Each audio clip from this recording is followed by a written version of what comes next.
Jean Schnupp here. Welcome to another of the Savvy Sightseer video vacation series, and the third in my bucket list programs. That's those places I hope to get to someday. The idea is if I research them now, then when travel is routine again, I'll be all set with a list of places I want to see and what I want to do when I get there. If you're watching this video, then it's probably safe to assume you like the concept of going away on vacation. Until the pandemic hit, many of us took the idea of a getaway, near or far, somewhat for granted and didn't think too much about it. But when was the whole idea of a holiday break first conceived? Well, it appears we have the ancient Romans to thank for that. When expanding their empire through a large part of the known world at the time got to be too much, well, then the emperors would leave their palaces and hectic life in Rome and head for their expansive estates along the coast of the Tyrrhenian Sea. Naples, Sorrento, the Amalfi Coast, and islands of Capri, and even farther south to Sicily, were among the most popular spots to soak up sun and sea. They left behind some incredible examples of their culture and architecture, which today's travelers can admire. Although the ancient Romans would not recognize much, the good news is that this region of Italy is still a marvelous destination for vacationers looking for phenomenal views, food, and culture. Given the diversity of invasions and ruling parties over thousands of years, it's not just Roman influences that are reflected across the region. There's also prominent Greek, Spanish, French, North African, Arab, and Turkish cultures represented. So let's make like old-time emperors and head for the sunny southwestern part of Italy. During the Dark Ages, vacationing took a back seat to other demands of the day. But by the time the Renaissance was in full swing, European thinkers, writers, and artists began to look back and celebrate the art and culture of ancient Greece and Rome, which in turn eventually led to again expanding horizons. And in the 18th century, the so-called Grand Tour became a rite of passage for the sons of wealthy Northern European aristocrats. Their travels over the course of sometimes years would be the culmination of their formal education as they absorbed the art, culture, and language of Renaissance centers and the remains of classical civilizations. The idea was that they would come back refined gentlemen, ready to take their places in the hierarchy of their homelands. You can follow in their path on a mini grand tour of your own by starting out in the lovely Italian town of Sorrento, considered a gateway city to the ever-popular and wonderfully scenic Amalfi Coast. Like so many jumping-off cities, sadly Sorrento is too often overlooked as a destination in itself. But it's ideally located to be a home base for so much the region has to offer. It is a lovely old town, seemingly clinging to a cliffside some 24 miles south of the more urban Naples. You'd be in good company to settle a while in this seaside town, a favorite of distinguished writers, philosophers, and composers who fueled their creative souls here, including Byron, Keats, Scott, Dickens, Goethe, Wagner, Ibsen, and even Nietzsche. The name Sorrento goes back to its days as part of the Greek Empire thousands of years ago.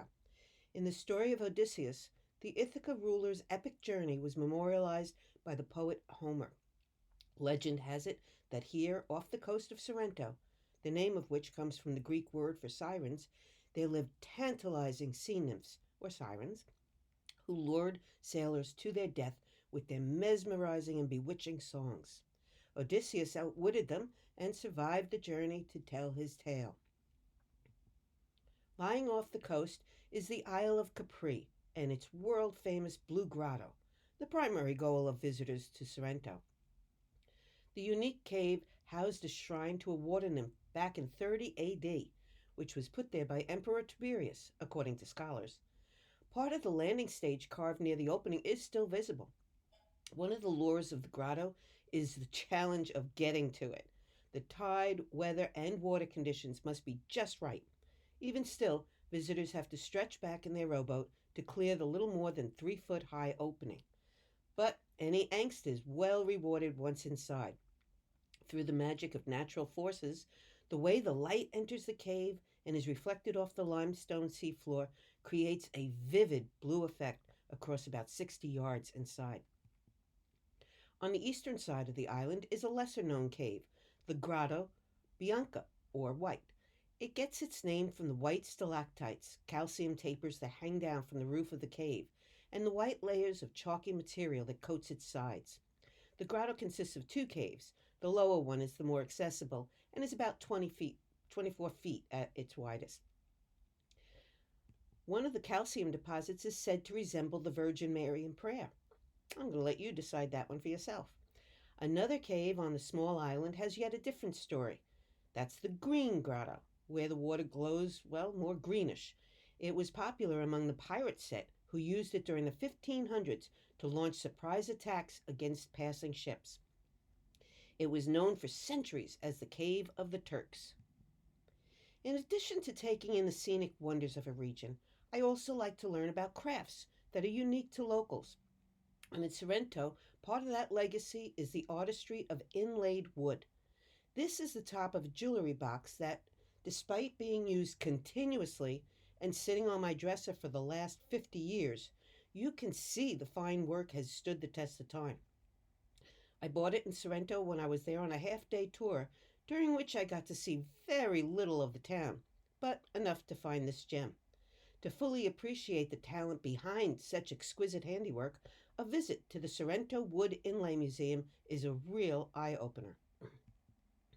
I won't try to pronounce the Italian name for it, but here it is. In 1999, a local artist opened the museum and a workshop in an historic 18th century palace. His goal was to preserve and promote the important tradition of wood inlay, a specialty of Sorrento dating back as early as the 16th century. The fine workmanship of wood inlay, known as intarsia, is a technique of arranging different woods, like mahogany, rosewood, ebony, olive, walnut, all different varieties, into elaborate surface designs to create very intricate human figures, geometric patterns, or landscapes. In addition to jewelry and music boxes, the technique is also used to adorn furniture, instruments, and much more. These works were in high demand by the aristocratic class and likely brought home as souvenirs by many on that grand tour. Besides the museum, local factories offer tours to let visitors see the artisans at work and maybe even take a turn at trying their own hand in creating an inlaid product. Craftsmen can also be admired on a stroll through the historic center as they create the painstaking designs in their workshops along the narrow lanes of a shopper's paradise. After a day of sightseeing, a lovely concept of Italian life is the evening wander, where in many towns the main drag becomes pedestrian only for a few hours of what's known as the passeggiata, when locals and tourists alike stroll along with friends, unwind and work off dinner, or add to it with a delightful gelato. In Sorrento, a popular venue is the Corso Italia, the town's long shop and restaurant lined main thoroughfare. Along the way, walkers can pass through the spacious Piazza Tasso, a square named for a favorite Italian poet. In the center of the square is a statue dedicated to San Antonius, the town's patron saint who is credited with many miracles. One of the most enduring stories explains why the sculpture depicts him with his foot on a sea creature. It seems he saved a boy, or a few children, depending on the legend source, from being swallowed by a huge sea monster. He's also credited with saving the whole town during World War II, which explains why it was neighboring Naples instead that was so heavily bombed, suffering over 200 airstrikes. One of the sights I really want to see when I convert my bucket list to an actual trip is an easy 20-mile outing from Sorrento, the 2,000-year-old locked-in time city of Pompeii, once considered a resort playground for first-century wealthy Romans looking for a summertime getaway. It had all the standard tourist attractions: an entertainment arena or amphitheater, bathhouses for massages and steam therapy, brothels with quite a lot of explicit murals along with a menu card of specific acts and their prices, so not necessarily a family destination. There's even shops and fast food joints. In 2011, I was blown away by the Discovery Times Square exhibit of the town in the aftermath of Mount Vesuvius's eruption in 79 AD. It is one thing to see some pieces displayed, no matter how beautifully they were done as in such an exhibit, but you must get an entirely different sense when actually walking in the footsteps of the people from that time and seeing the size and scope of the city in real life. Within its 2 miles of fortified walls, the city spreads out over 163 acres. Pompeii is one of the most visited archaeological sites in the world. And in 1997, it, together with two nearby cities, were designated a UNESCO World Heritage Site. When Vesuvius erupted, locals had no idea what was happening, since they didn't even know what a volcano was. They'd missed the warning signs and were going about their daily routines when ash and rock started spewing 12 miles into the air and raining down on Pompeii and neighboring towns at a rate of 100 to 200 miles per hour, rapidly engulfing them and their residents under about 20 feet of volcanic debris. 1,000-degree Fahrenheit heat, suffocating ash, and crashing ceilings killed an estimated 20 to 30,000 people in the popular port and merchant region. The speed and extent of the town's burial served to preserve it, though, remarkably well. Excavation at Pompeii started in 1748 and continued intermittently throughout centuries. The most recent, the Great Pompeii Project, started in 2018 with a grant of over €100 million from the European Union and the Italian government. The end result of all these efforts is a glimpse into a bygone era. This is not a recreation, but rather a restored city that opens the door to how early Romans lived, loved, ate, entertained, worshipped, and governed. This courtyard garden was a typical feature within a sprawling home of a high-ranking family. The open-air atrium has frescoes with scenes from the Iliad and the Odyssey. In the basement of the house, a box was found with 118 pieces of silverware, which, like many of the more important pieces, is now on display at the National Archaeological Museum of Naples. A large, continuous fresco covers 3 walls in the dining room of the Villa of the Mysteries, so named because it depicts a mysterious rite showing a suggestive scene between gods. One hypothesis is that the home's owner was a rich merchant who wanted to give the impression he was culturally advanced by decorating his house with myth-inspired frescoes. To date, the remains of over 1,000 victims have been unearthed. Only the bones have been found, but through a technique pioneered in 1860 by archaeologist and then excavation director Giuseppe Fiorelli, casts of the deceased were made by pouring concrete into volcanic ash hollows where the body had disintegrated. Several copies of these body casts were part of the Discovery exhibit in New York City and were pretty impressive to view. At the intersection of 2 streets in town, excavators cleared the debris to expose what we would call today a snack bar. One side of the counter is elaborately decorated with a sea nymph on horseback in a marine environment. Nearby, some large 2-handled jars with slim necks were found. Drinks and hot food would have been served, according to researchers who say such enterprises were common throughout the Roman world. A reported 80 of these were dotted around Pompeii. From Sorrento, you can travel south and into another UNESCO World Heritage Site, one that is as unlike Pompeii as possible, the Amalfi Coast.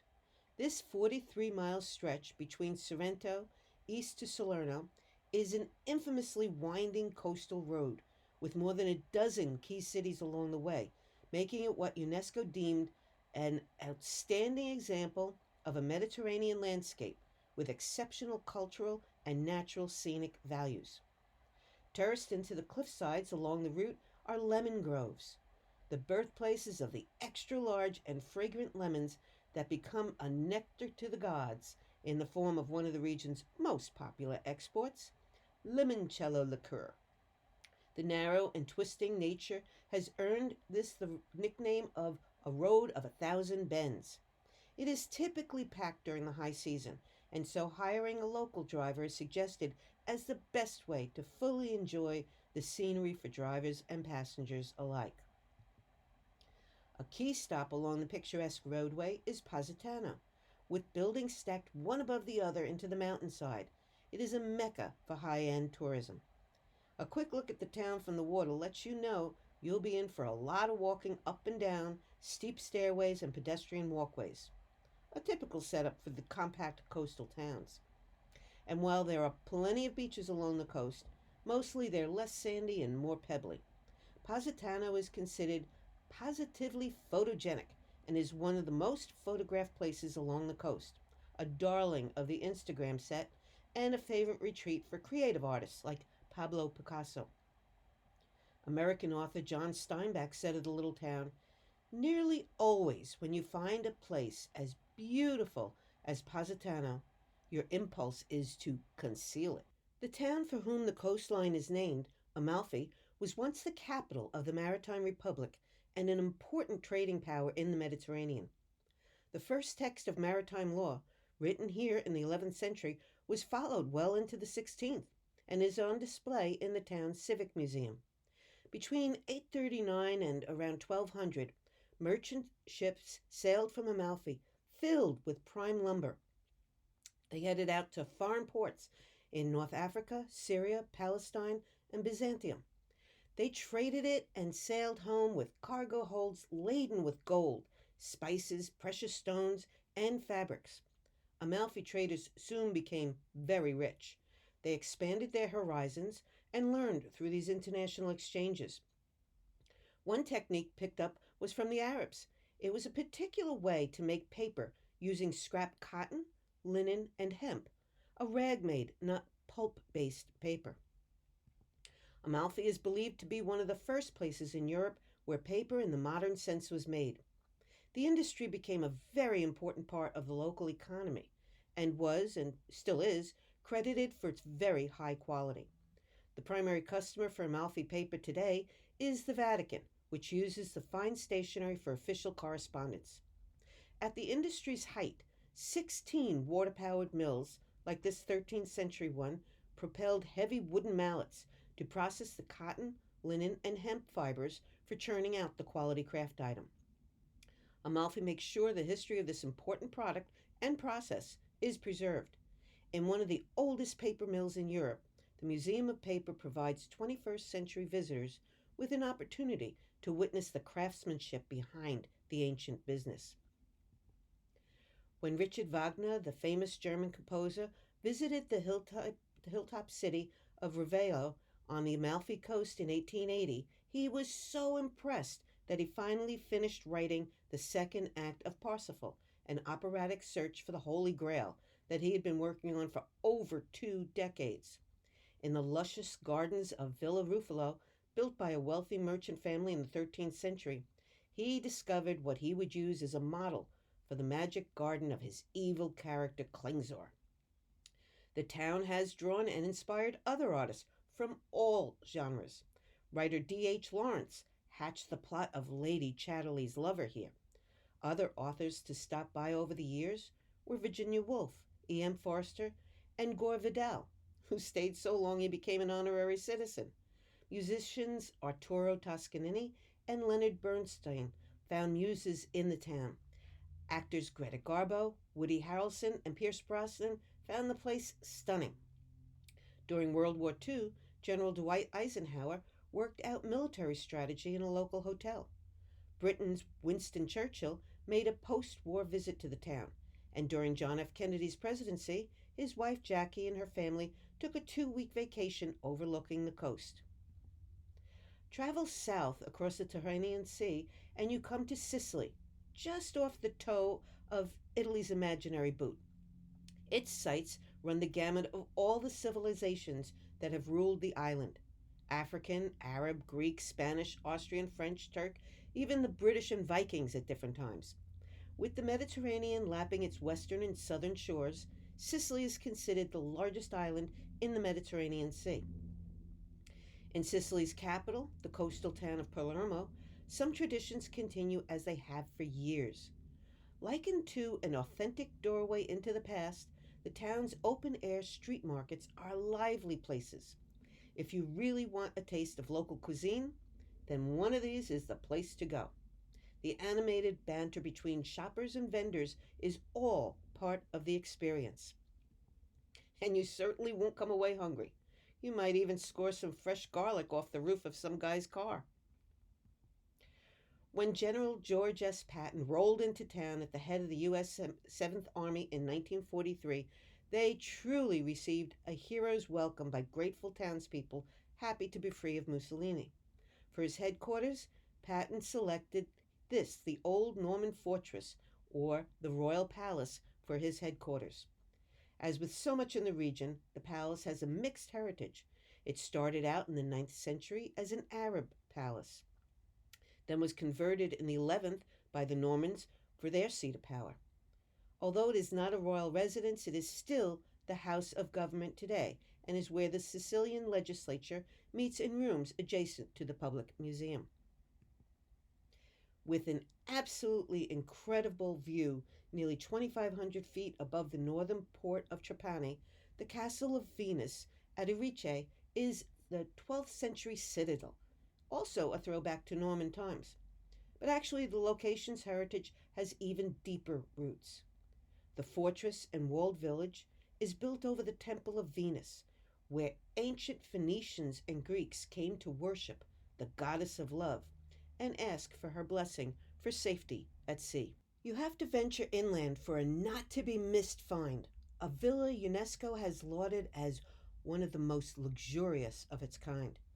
The richness and quality of the mosaics that decorate almost every room was cited as a key factor when the organization added it to the list of World Heritage Sites in 1997.